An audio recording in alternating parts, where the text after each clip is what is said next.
Welcome to episode 2 of Fearless Female Founders, season 1, Let's Go. Throughout this season, Kilee and I have been sharing learnings and experiences from our own entrepreneurial journeys. Our hope is to create a community that is supportive and honest and let you know that you're not in this alone. In this episode, Kilee and I are going to be diving into our own entrepreneurial journeys. How did we get here? What challenges did we face?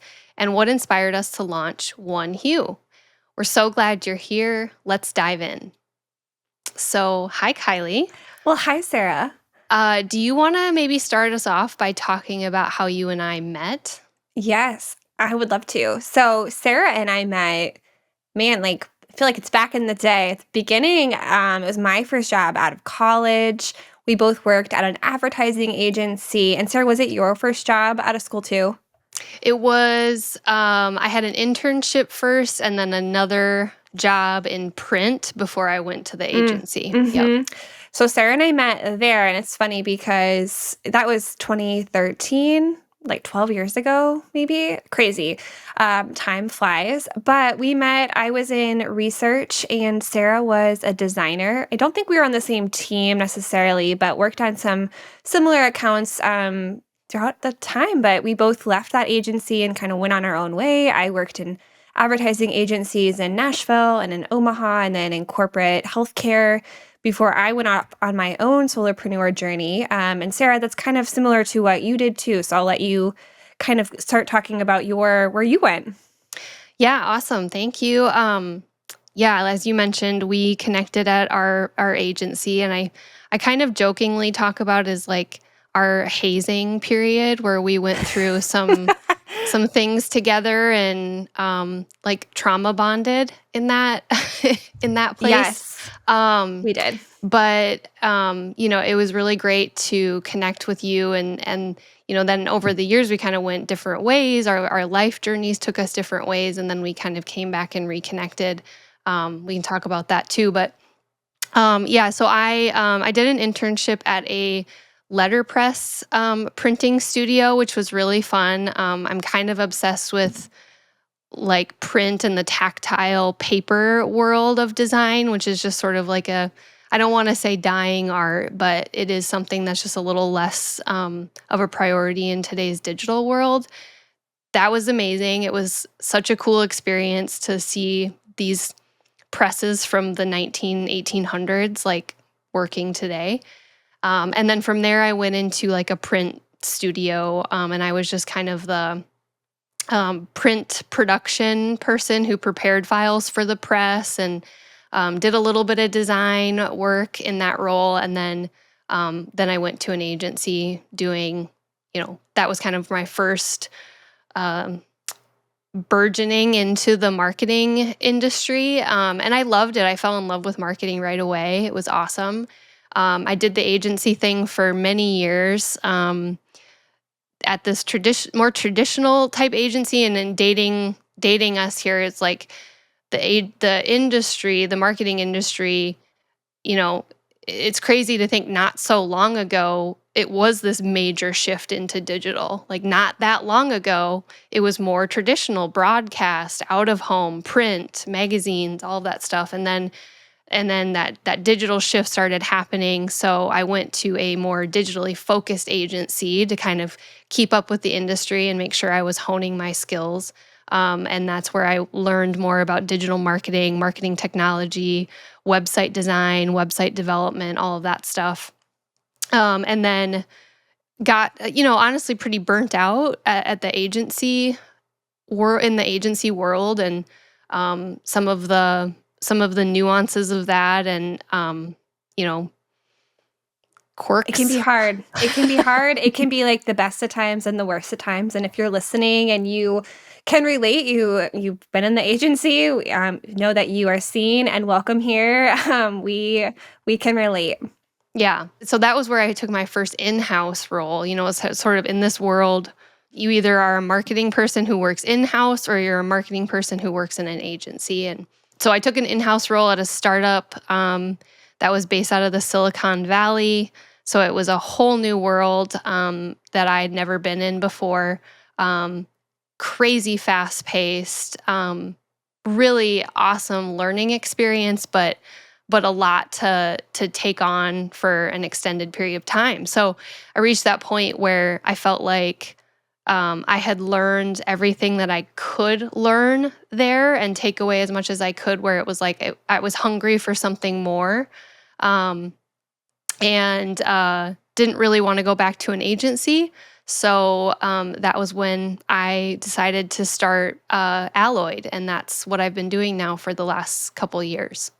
So tell me more about you didn't want to go back to an agency and you started Alloyed, which you position as an agency alternative. So how did you decide to start Alloyed and how did you envision it being different? Not going back to, but how did you evolve your vision of what you created? Yeah. So in my in-house role, I was the director of brand and creative. That was my official title. But in a sense, it was a lot like running my own creative agency within that company because we were a singular team, a centralized team of creatives that had to serve the entire business, and there were multiple facets of the business and multiple products, and so we kind of had these like different clients within the Yeah, company that I worked for. Um, and there were struggles with that because I managed an internal team um, that was fairly resource constrained in terms of like people, manpower, and then also budget constrained. It's a startup, and we've got sort of ambitious goals, and you're trying to of be course. Yeah. profitable and I have to weigh all those things. And then I had some external agency partners that we brought in some from time to time. So it was interesting being the client, but also kind of having to fill that role where I'm acting like an agency and feeling the squeeze of that, where the agency support we were getting just really didn't understand our industry. The work was never really up to our standards. It took forever to get things back. It was expensive, right? Versus like, Yeah, right. okay, I could either go to my internal team, but they're already up to their necks in work and they're already, you know, burning out. And, or I could go try to put together a hodgepodge team of contractors myself. And then I'm sort of playing puppet master, and I was like, I feel like for people in that position, in that role, there has to be a better solution. And that was kind of what I tried to create with Alloyed is like, oh, I can go out here and do this and provide the value of this to, I'm sure I'm not alone in feeling this way. Yeah, no, I think that's a really amazing insight that led to something that wasn't necessarily in the market here in the Midwest where we both are based or nationally. So I think it's you saw something and ran with it. Do you think you had like a light bulb moment when you were sitting at that job or kind of like how did you ever think you'd start your entrepreneurship like journey or was it just No. kind of you slid into it?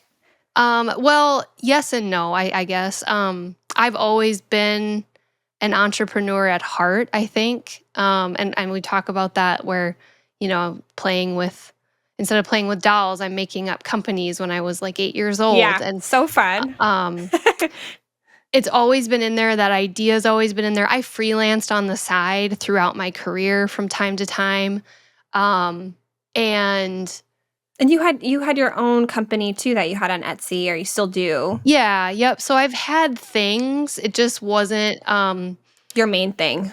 my main thing, and I never made the decision to like take that big scary jump into leaving the comfort of regular paychecks and like going all in on it. And I'm sure you made a similar move too. So let's talk about Yeah. that.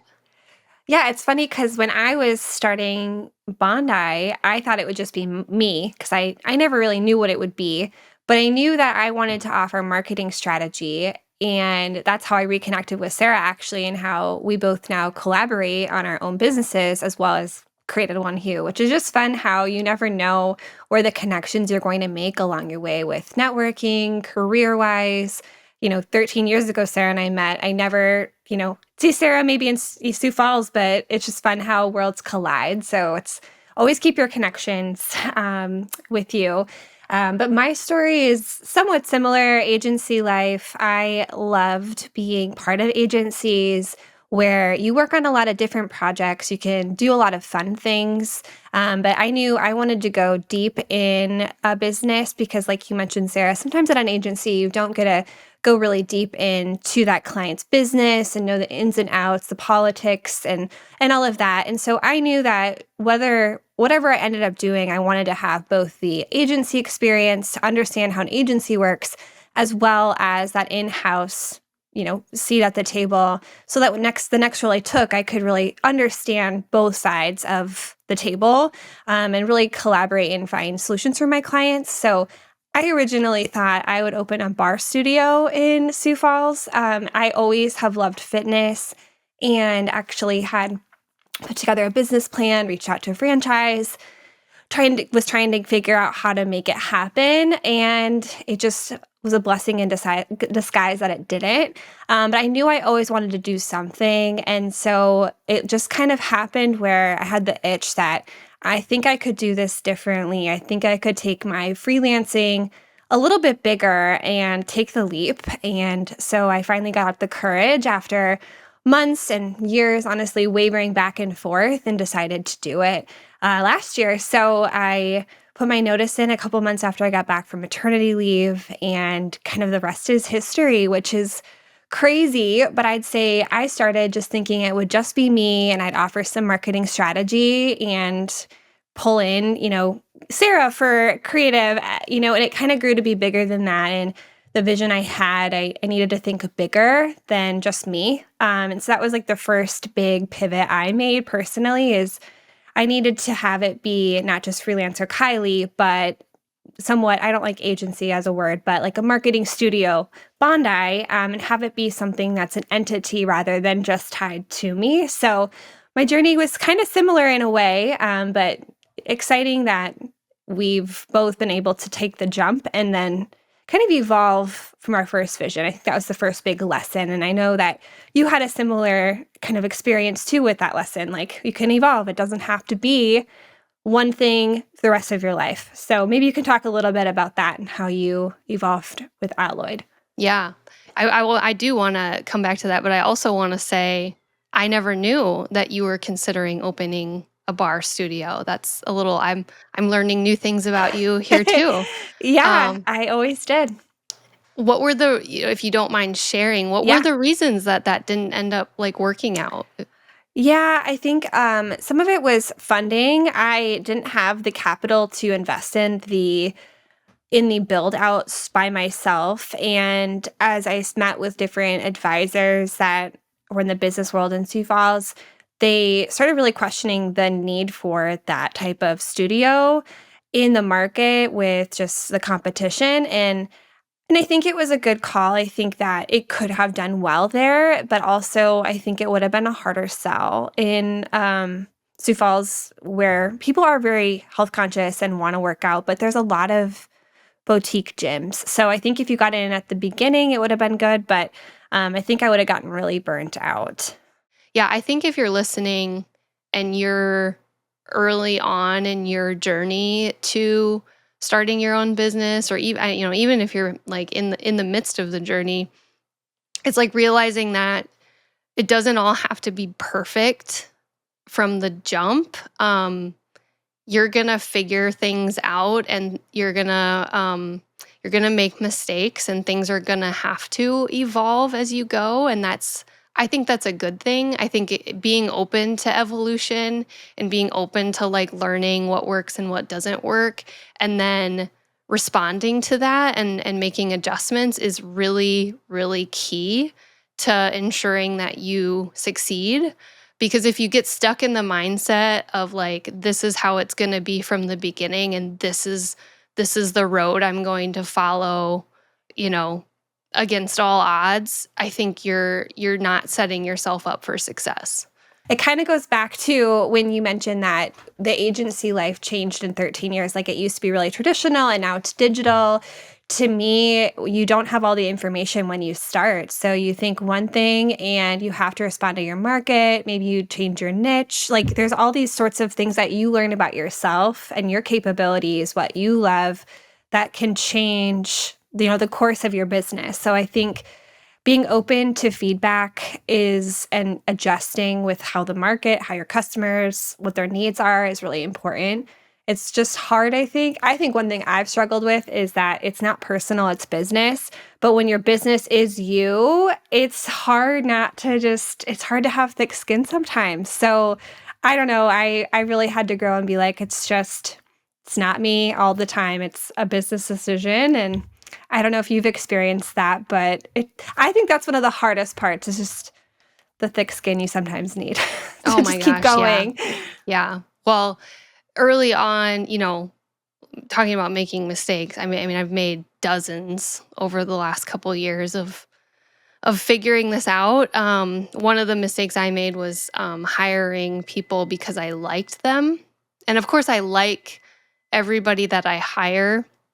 Um, but that gets tricky because as a business owner, you've got to be direct, and you have to not be afraid to give feedback, even when it's uncomfortable feedback.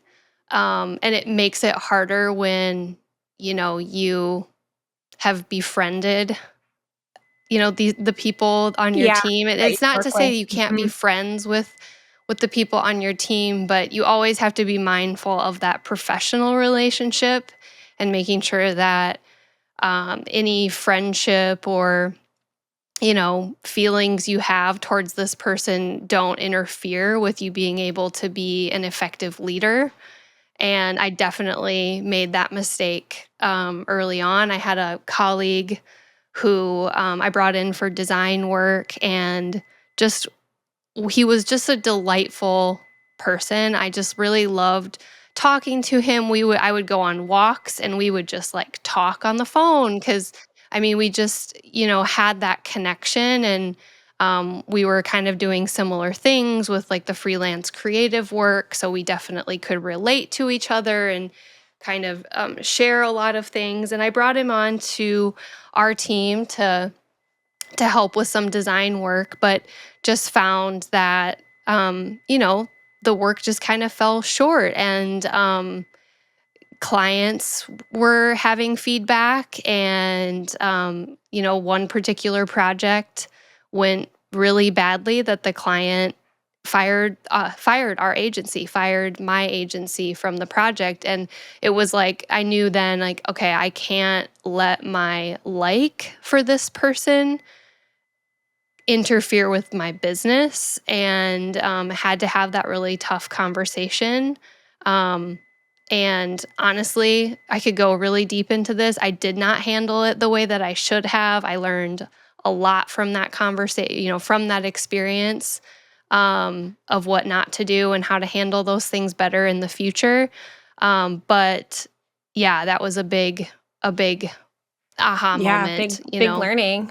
Yeah. Yeah, Yeah, yeah. no fun. No fun. No fun. No, it was not fun for anybody, and just not something, that you want to have Mm-mm. happen. Yeah. So, yeah. It is interesting thinking about even just standards of how you want your agency or your business to run. Like I worked with a partner that was sending emails to the client at odd hours, or, just how do you want, how do you want your business represented? And I think you don't know that you need to communicate these things there until you actually have experiences like that where you like lessons learned or how you wanna manage projects or, all these things. I think it's all just lessons learned, and I think that is the beauty of solopreneurship is just it is so many lessons learned, and Mhm. sometimes it's just I say to myself all the time, "I don't really know what I'm doing, but I'm going to figure it out." Like, Yeah. last week having to learn meta ads.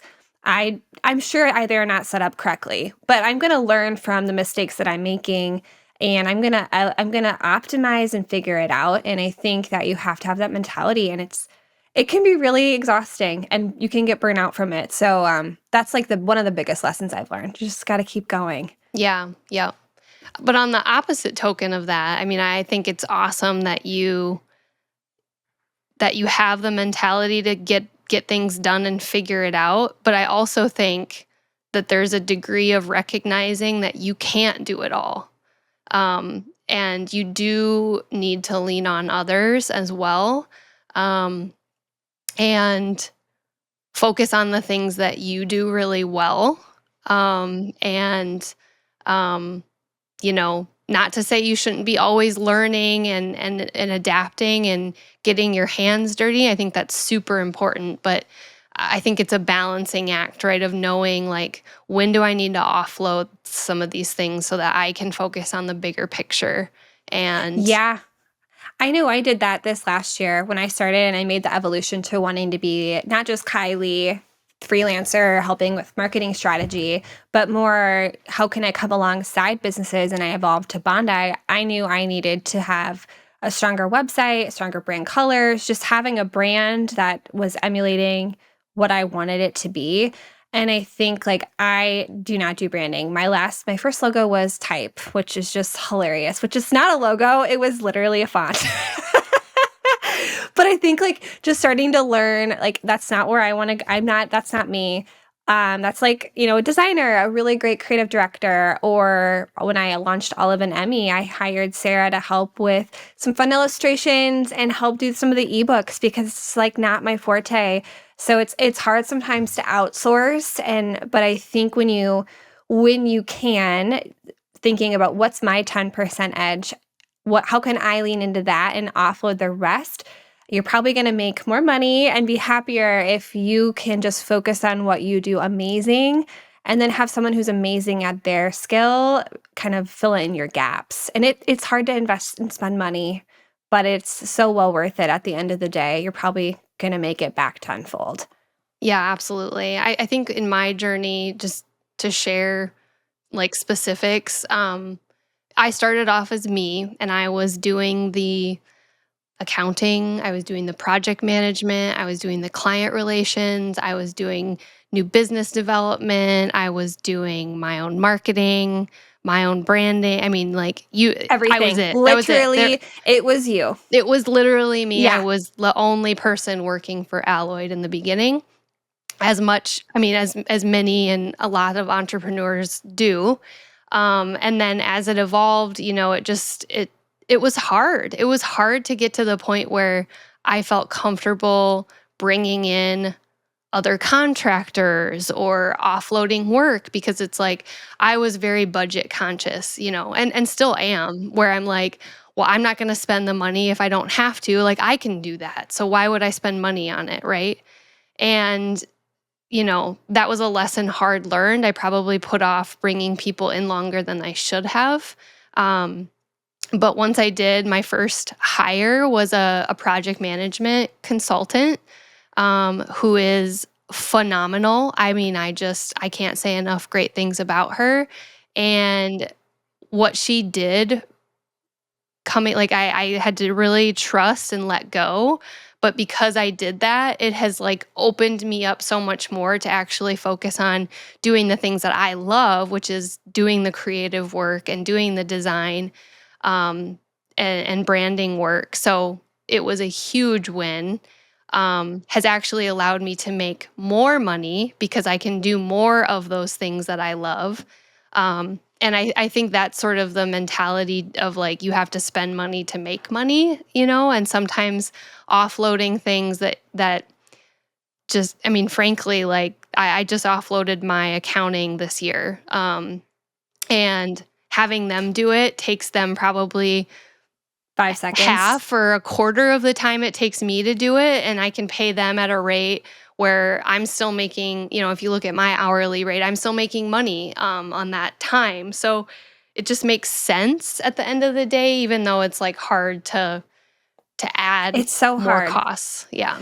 I feel like to me, it's also the trust. It's a cost, like a Mm. budget thing, Mm-hmm. but and I feel like I just have a hard time letting go of probably the control of like keeping it all with me. Like, I love project management, but, like, that is just it's so much to add on top of everything else, like, that would be great to outsource. Or, I just feel like as you've grown too and bringing in your first hire, all these things, it's just kinda letting go of the control and opting to let other people run with what they're good at.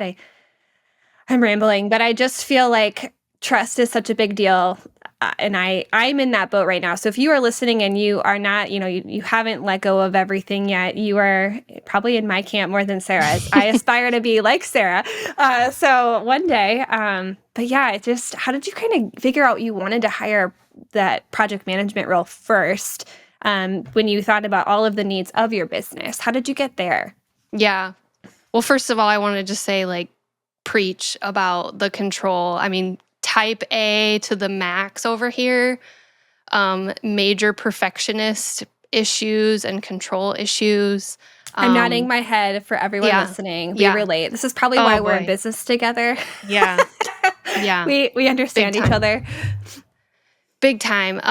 So that is hard. But I think like just to address that, it's like getting the right people in the right seat. And like you just have to let it go. You have to give them a chance. And I always operate under the mentality like, I will trust you as long as you don't give me a reason not to trust you.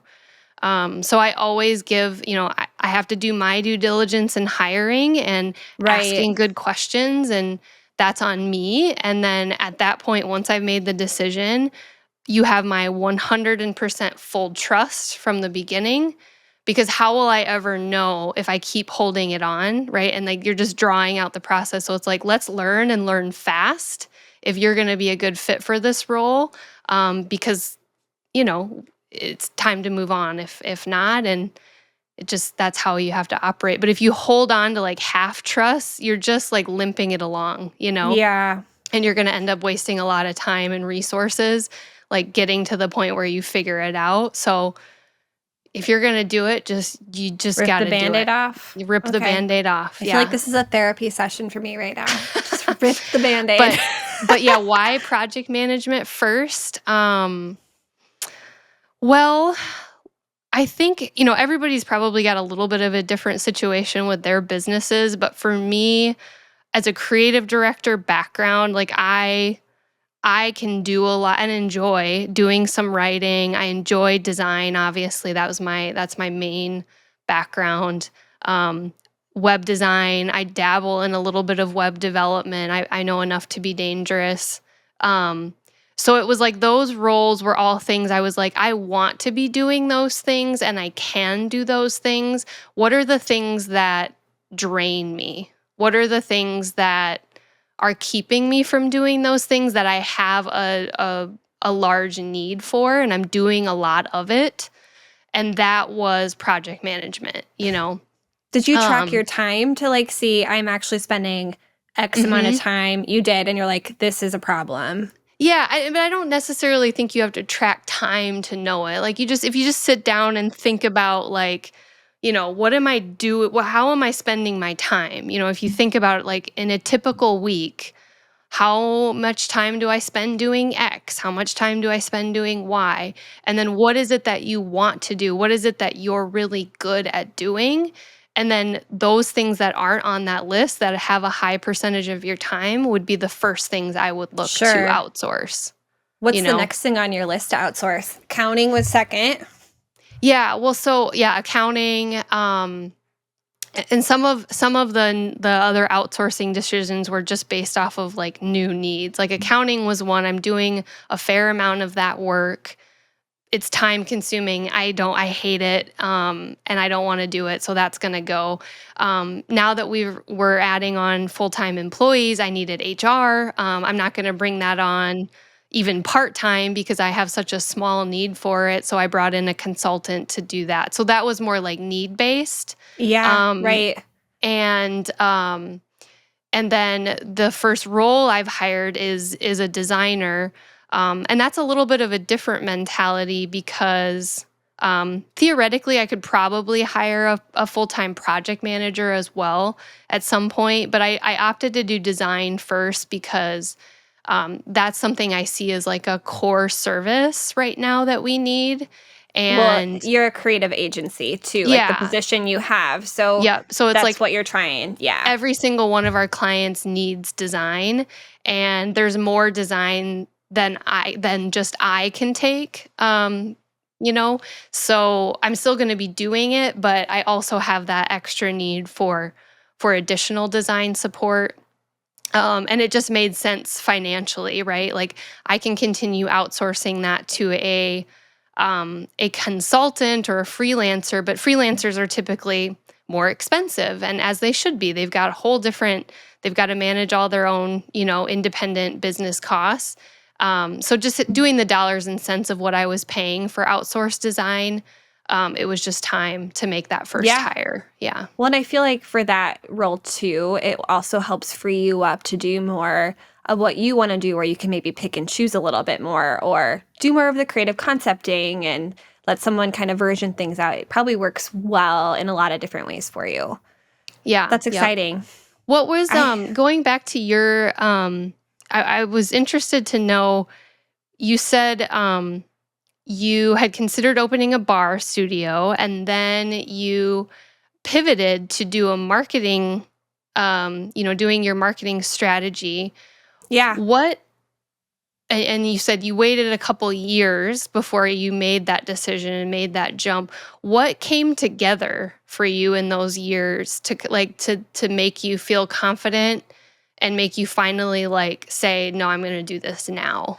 Yeah, that's a really good question. I started doing some freelancing on the side while I was in Omaha, an agency for a bar studio. I was an instructor.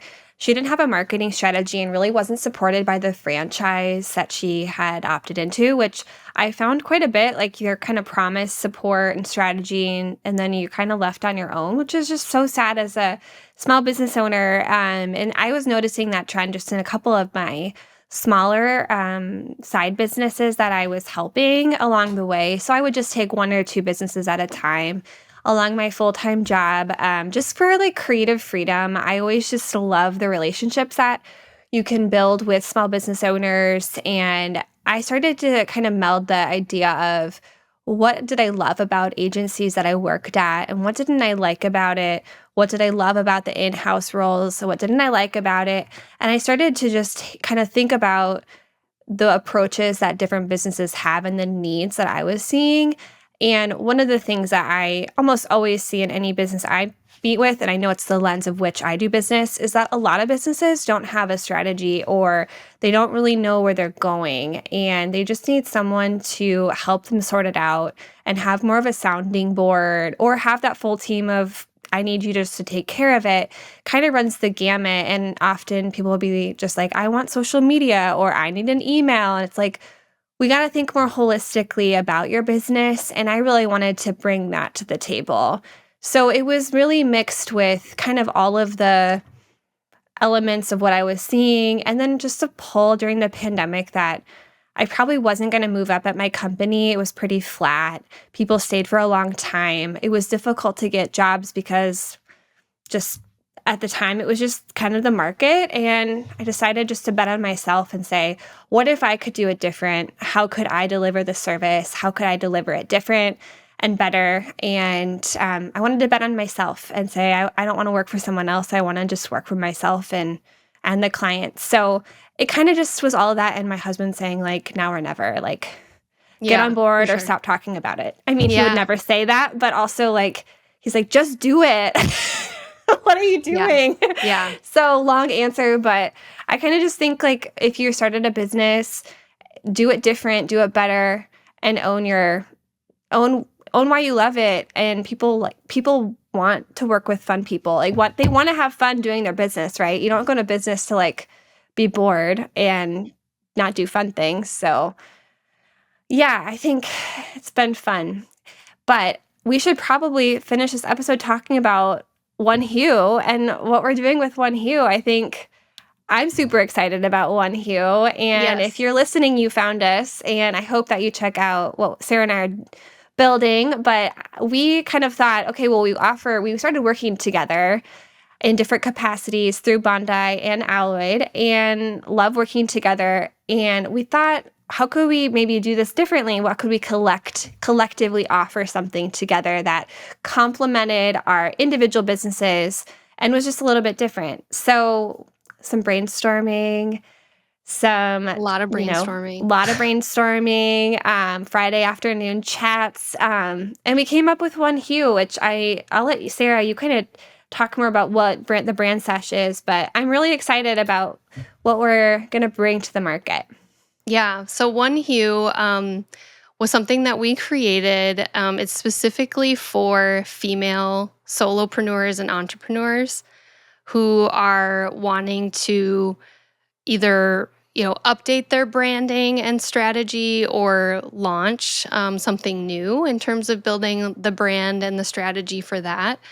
But what One Hue means is, that a good brand and a good strategy really has a singular focus. And so what we try to do is pull out of your vision, out of the product or service that you're offering, out of what it is that you bring unique to your customers, and really put that in the spotlight. And we bring that out in your branding and bring that to life in a very intentional and focused way. So that's sort of the idea behind the name. And we're offering, what we do is we do brand days. We call them brand sesh. And we get together with you and go through all of those things and understand what it is that you're doing, what it is that you're trying to build, in a very fun, but, Mm-hmm. you know, pretty intense day. Most of the intensity is on Kilee and I. We try to take that on. But that's sort of the idea, and I think it's a really interesting idea that we'll be exploring, and I'm really excited to see all the really fun things that we'll create. And we've already done a couple fun projects together, and it's been a lot of fun, and it's sort of a nice reprieve from our day-to-day work. Yeah. And I just love when we were intentionally talking about our brand, One Hue, like one day, your brand, how just kind of how our branding came to be too. So if you are on our website, head to the website One Hue Studio, but you'll see in the imagery that we use the 3 primary colors, but in like a modern, would you say modern twist, Sarah? Yeah. You're the creative, but it's just super fun that we use one color at a time. And I think like the intention behind that is just part of our branding and what we hope to. I think it's just fun and special, and just I'm excited. Branding should be super fun, and everyone needs a strong brand and strategy to start. So we hope that we can help other entrepreneurs kind of that are dabbling or wanting to do it, feel legit. Like when you have your brand and you have some sort of roadmap, you feel like you can conquer the world, and it gives you the confidence to really dive in and just get started. I know that's what I needed, and I think that's what we're trying to do for you too. Yeah, it's exciting. So check us out. But to just recap the faux pas that we made on our business journeys, we talked about how things should evolve when you start off. Don't expect to set it and forget it with your business. You might have to evolve your service or your offering or your product or your brand or your messaging. I mean, pricing, everything is up for grabs really at all times. But you want to do it strategically and with intention. You don't want to be frenetic and constantly changing. So Right. it's a very You live in gray. intentional process. Yeah. You can't do it all, and you shouldn't do it all. Look for things that you can outsource. They should be the things that you don't feel excited and energized about doing, and you do a lot of it. I would start there. Don't hire people just because you like them, and be careful about your Who you work with. relationships. Mhm. And then, one thing we sort of touched on this. I mentioned the project that we actually got fired from. was the logo design. Ironically, it was, like I said, done by the person I hired because I liked them. But you're going to make mistakes. Things are going to happen. You may have unhappy customers, or projects aren't going to go the way that you thought they would. It's inevitable. It happens to everybody. When that happened, I didn't sleep for 3 days. I mean, I was just sick. It was something I just had never really experienced in my career. I never really had an instance where a client was really that unhappy. And I felt like everything I had worked for up to that point was just over. That was it. We were done, and that just isn't the case, and isn't, healthy, I realize, for me. Yeah. So, Yeah. just taking things in stride, making sure that you're doing everything you can to avoid those mistakes and challenges, but just knowing that they're going to happen, and you just have to be ready to learn from them, and you'll be okay. It's going to be okay. So, is there anything else, Kylie, that we talked about that you want to We recap? talked about so much. I think you hit the high points. Just it's a journey. It's not linear. Go round and round. So I hope that if you hear this, and hopefully you relate to some part of the journey, and we're excited to have these conversations and keep everything going. Yeah. Thanks for listening today. We hope you tune into more episodes. Thank you.